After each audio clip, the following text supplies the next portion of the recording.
Le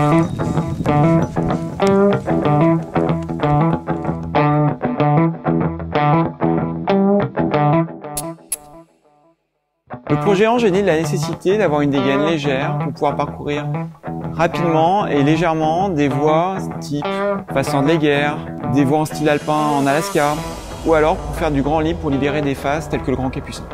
Le Grand Cap, c'est un sommet mythique du massif qui est à 3838 mètres. La face est, elle est hyper déversante. Alors j'ai ouvert cette voie en 1997, donc ça fait 13 ans. J'avais passé tout l'été à ouvrir du bas avec ma petite perceuse. Ça nous avait paru super dur en libre, impossible pour nous.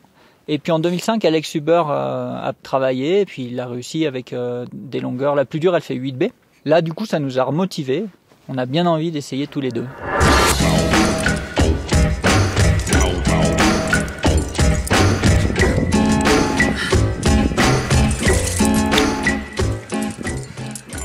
C'était un peu mouillé.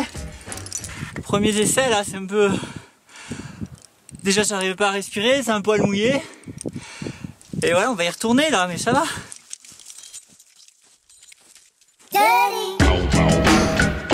Pour faire un petit calcul rapide, sur un jeu de 15 dégaines, l'ange taille S permet de gagner plus de 700 grammes comparé au spirit. On est passé à 20 kg et je suis bien content d'avoir des anges, c'est déjà 1 kg de moins, quoi. Ouais, c'est cool.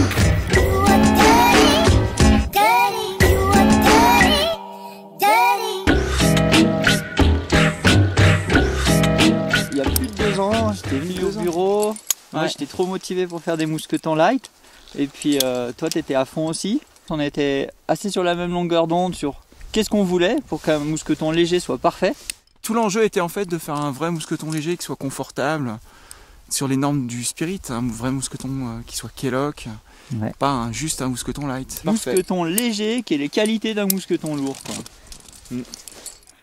Direct en coincement. Attends.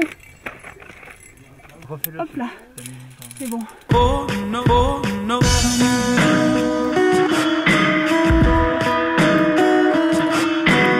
La voie, elle est sur la droite de la façade du Grand Capucin.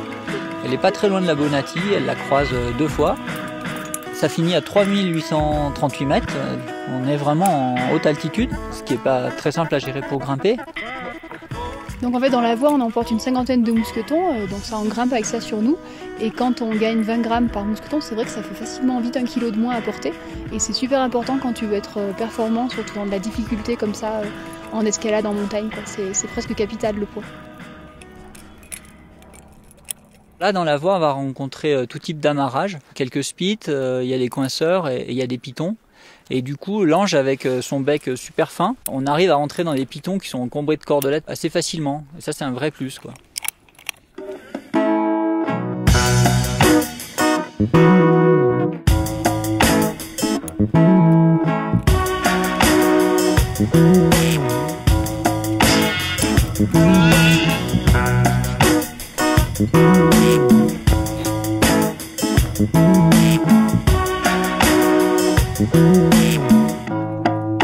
Fallait pas nous attendre.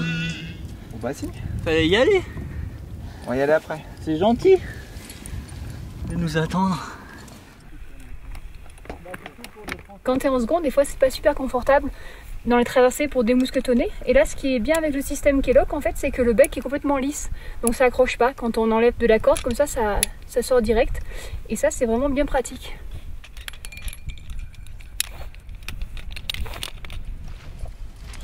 Hop, bon ça va? Ça va bien. De l'autre côté? Ouais, très bien. Tu me bâches à droite? Je te passe à droite.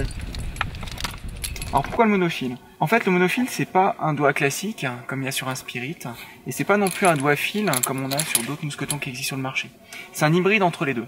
En même temps, comme sur les doigts fils, on a un fil qui est quand même très fin, qui permet de gagner pas mal de poids et qui permet d'avoir un mousqueton qui au final est un peu plus compact que les autres tout en gardant toutes les fonctionnalités et toutes les facilités d'usage qu'on a avec un plus gros mousqueton. Le fait que la tête elle rentre à l'intérieur, ben, du coup c'est fait un Kellogg avec une petit bec quoi. Exactement. Aucune accroche dans cette zone-là, donc c'est le principe du Kellogg.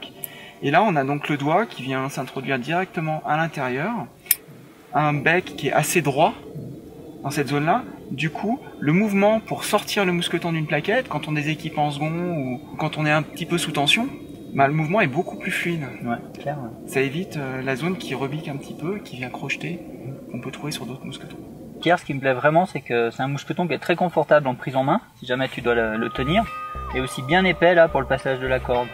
Et en même temps, il est super léger. Alors, c'est quoi la recette? Alors la recette, c'est que ici on a un corps de mousqueton qui est en aluminium, et en fait on a enlevé la matière partout où elle ne sert à rien mécaniquement. On a conservé une zone de contact qui est très large entre la corde et le mousqueton. Ouais. Donc comme ça on a un effet un petit peu poulie qui évite qu'il y ait trop de frottement, on vient pas pincer la corde. Comme ça, La chute du grimpeur est confortable, quoi. elle est plus confortable parce qu'en fin de compte, la chute est amortie sur une plus grande longueur de corde. Et en même temps, ben, ça permet d'avoir une surface de contact qui est très large. Du coup, la durée de vie du mousqueton, elle est excellente. Ouais. Je fais gaffe à mes doigts. Ouais. Arnaud et Stéphanie ont gagné leur pari.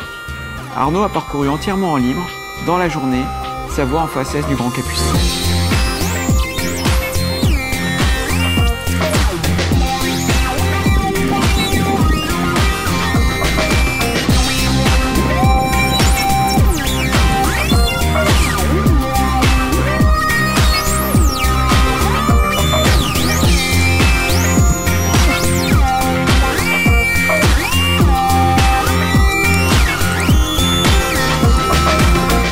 Bah en plus c'est sculpté, c'est pas Ça, c'est bon.